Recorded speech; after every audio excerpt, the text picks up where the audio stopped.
Hey everybody, it's Randy with Randy's Roaches. Hey, I got a question from a customer the other day.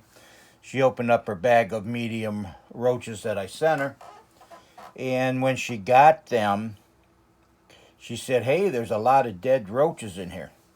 Well, I wanted to show the difference between a dead roach and a roach that has shed. During shipment, it's completely dark in there. Sometimes it may get a little warm, especially if there's a heat pack in there. And dubias are going to grow if they can. And so they'll shed their outer skin. Now, this is the outer skin of a dubia. This is the outer skin of a dubia roach.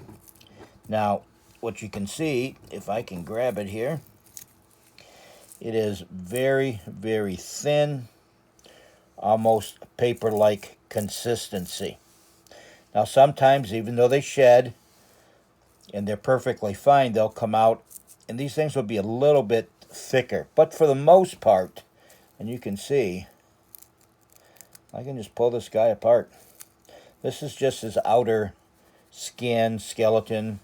I'm not a biologist. I'm not sure what the actual term for it is. But anyways, that's how thin it is compared to a roach who might arrive dead.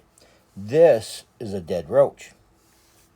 What's the difference between them is that this roach, I could squeeze like a raisin, like a pimple.